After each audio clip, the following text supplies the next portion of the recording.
Magandang araw mga amo at welcome sa Kali Topics. So sa video na to ay mag-update tayo sa mga bagong kaganapan patungkol nga po dito sa nangyayaring kaguluhan sa Middle East, sa Iran, laban sa US at Israel at sa,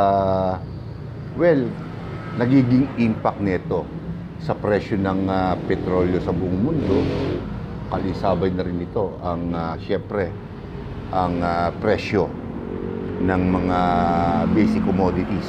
Hindi lang po dito sa atin, paging sa ibang bansa. So, unahin muna natin yung mga pwede nating asahan sa susunod na 2 o 3 araw.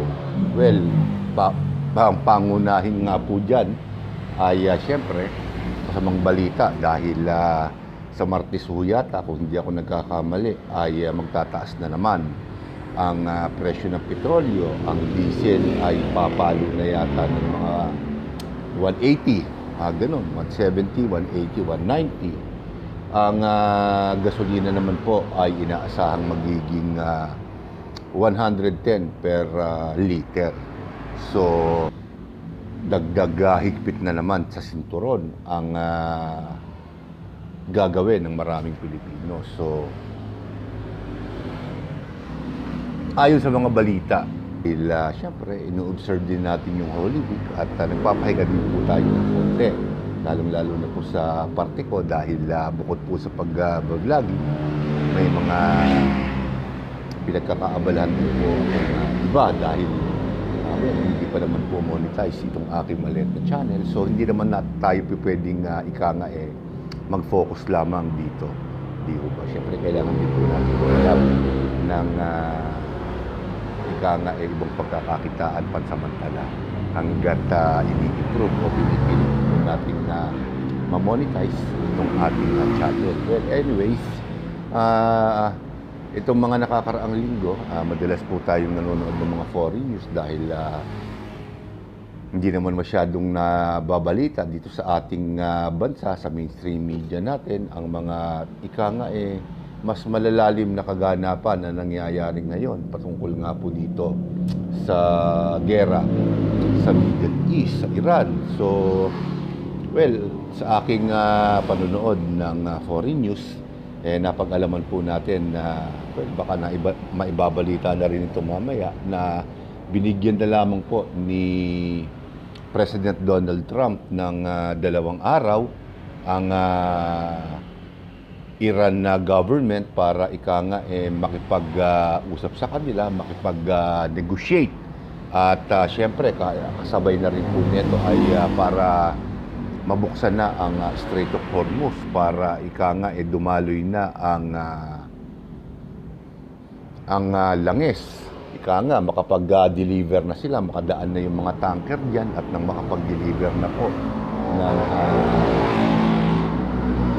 petrolyo sa iba't ibang panig ng mundo. At syempre, para bumaba na rin yung presyo. Pero syempre, sa nakikita po natin, hindi naman po kaagad-agad na bababa ang presyo ng petrolyo. Siguro, gradual pa lang.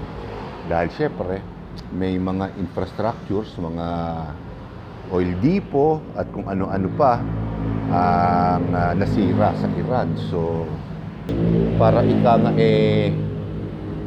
kahit paano, yung mga gumagana pang mga nagsusupply ng langis ay makaraan na dyan sa Strait of Hormuz. Ang nakakalungkot nga lamang po, syempre, may kaalinsabay pang kalungkotang balita yan na kung hindi daw,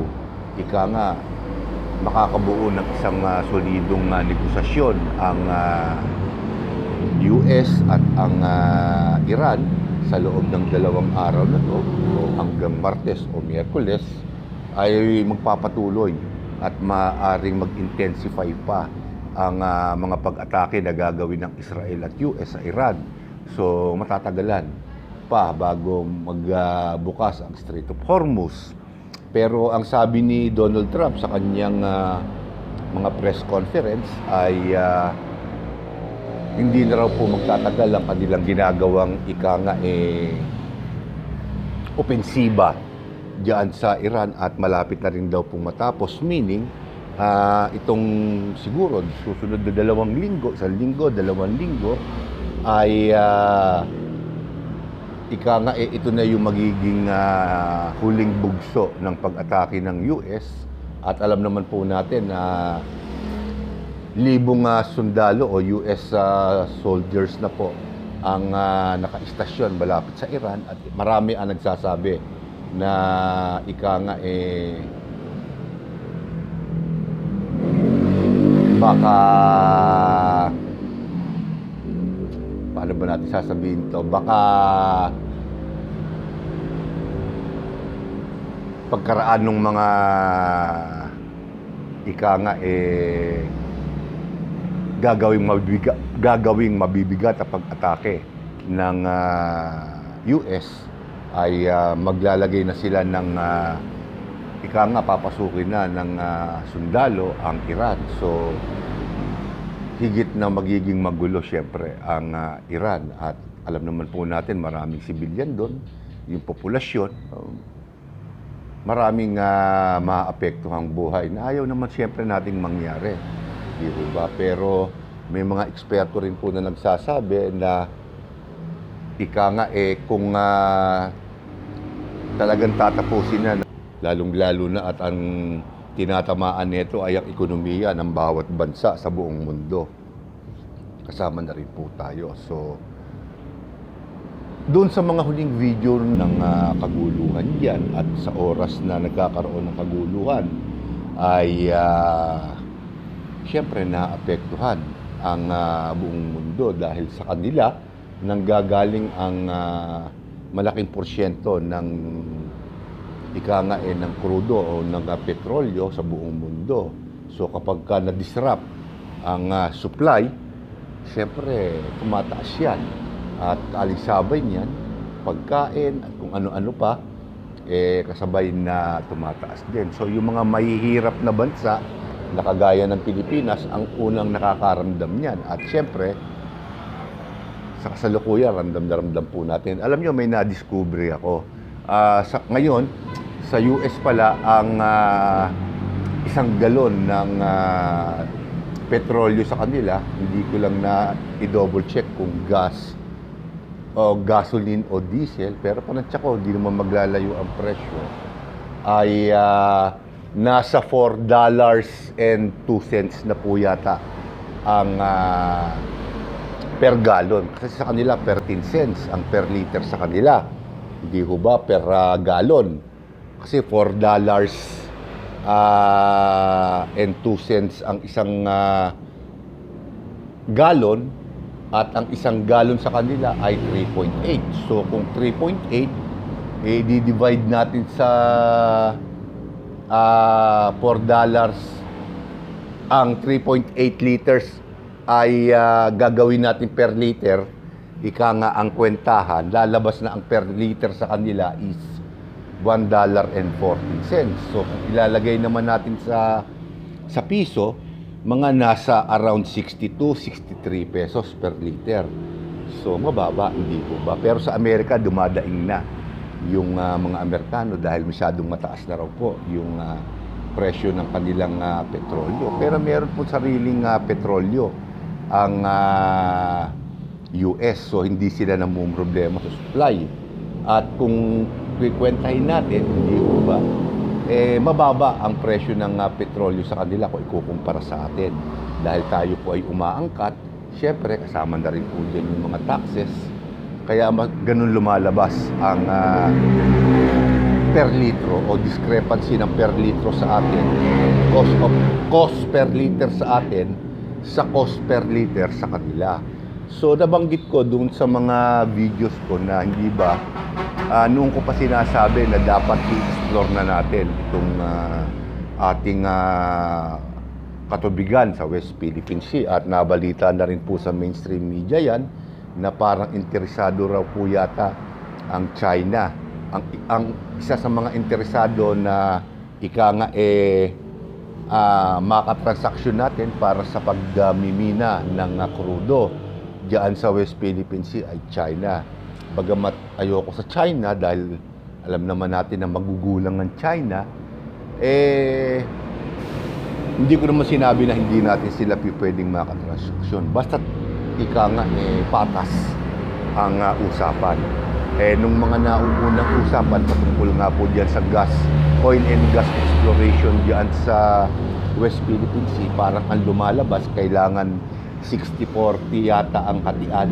60 sa China, 40 sa atin. So, kapag tinanggap natin yung kasunduan na yon, lumalabas na tinatanggap natin na yung West Philippine Sea, legal na sa kanila. Na alam naman natin na hindi gano'n. Pero syempre, kung magiging maayos silang kausap, bakit hindi? Ano ba ang magandang idudulot na meron tayong sariling langis? Well, syempre, unang-una, magkaroon man ng sigalot dyan sa Middle East, hindi na tayo maaapektuhan dahil meron na rin po tayong sariling source o magkakaroon na rin po tayo ng sariling pagkukunan ng krudo. Ganon din ang China, apektado rin po ng malaki ang China dahil 90% ng kanilang oil consumption ay nanggagaling diyan sa Strait of Hormuz, lumalabas diyan. So sa Middle East din sila umaasa. Pero kung magkakaroon ng joint exploration, ang example lang naman to kung China talaga, ang China at ang Pilipinas, hindi ho ba makikinabang ang dalawang bansa? Baba stable na income at supply. Kasi siyempre, maibibenta rin natin sa ibang bansa yan, doon sa mga nangangailangan. O, hindi ho ba? At isa rin sa mga bagay na sinasabi ko at iminumungkahi tayo ng sariling refinery plant para dyan sa mga crudo na yan. Ang Petron pala ay meron. So, meron tayong isa na pag-aari ng Petron. Pero iisa lamang po yun. Hindi ho ba dapat magkaroon din tayo ng effort ang ating gobyerno na madagdagan niyang nag-iisang oil refinery plant na yan. Dapat at least mga 2 o 3. Marami namang malalaking kumpanya ng langis dito sa ating bansa. Bakit hindi natin sila obligahin na magkaroon din ng sarili nilang oil refinery dito sa ating bansa? Dagdag trabaho na. Mas malaki ang ibababa rin ng presyo kung tayo na rin mismo ang magpa-process ng crudo na aangkatin natin sa ibang bansa. Pero kung dito na rin po manggagaling yung crudo sa atin, mas lalo sigurong napakaganda po nun, hindi ko ba? Kagaya ng US, meron silang sariling refineries, oil refinery plant sa kanilang bansa. Meron din sila sariling langis. Kaya ganong kababa ang kanilang presyo ng petrolyo sa kanila. Di ba? Around 60 pesos lang. Sa atin, ngayon, triple ang presyo. So, parang hindi ba dapat magkaroon na tayo ng gano'n? Napakaraming pagkakataon sa kasaysayan ng ating bansa na kapag nagkakaroon ng kaguluhan diyan sa Middle East, pag naipit ang supply ng krudo, sumasampa hanggang langit ang presyo ng petrolyo sa ating bansa. Kaalinsabay nga po nito ang pagtaas ng mga pangunahing bilihin sa ating bansa. So at sa tingin ko, it's high time na matutukan na ng ating gobyerno ng kahit na sinong administrasyon ang ang energy sector ng ating bansa. Dapat una nating masecure yan. Kaalinsabay din po ng food security natin, which is yung bagay na yun ang ipinangako o campaign na slogan ni Pangulong Bongbong Marcos, yung food security. Pero paano mangyayari yan kung ang inaatupag lamang ng administrasyon natin ngayon is puro infrastructure? Gumagastos nga tayo ng bilyon-bilyon, trilyon-trilyon para makapagpatayo ng kung ano-anong mga infrastructure. Bakit hindi tayo maglaan ng sapat na pondo para magkaroon ng gobyerno ng sariling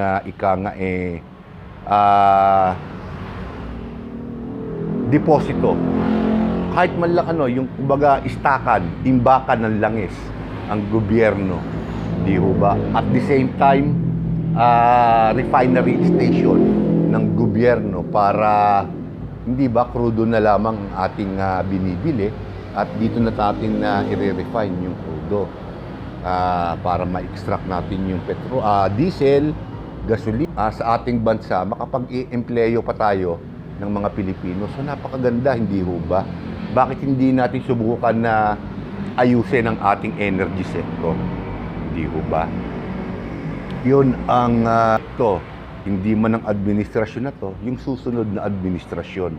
Dahil sa tinagal-tagal ng istorya ng Middle East, yun nga po, pagka nagkakagulo sa kanila, apektado po tayo ng malaki. So, tingin ko, it's high time na dapat ay bilang tayo mga pangkaraniwang mamamayan ay makapagpahayag tayo, makapagpabatid tayo sa ating gobyerno, sa ating administrasyon na hindi ho ba, wala namang masama na itutukan natin yung ating energy sector. Kasi kapag na-elevate natin yan, na-secure natin yan, at tingin ko, pati yung food security natin,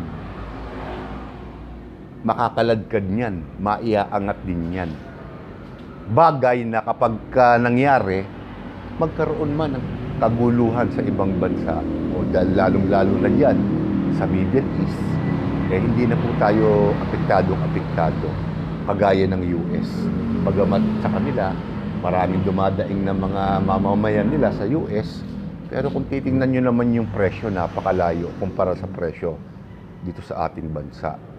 So, dito ko muna po tatapusin ang video na to at sa susunod ko pa po mga video ay ibang paksa naman po ang ating tatalakayin.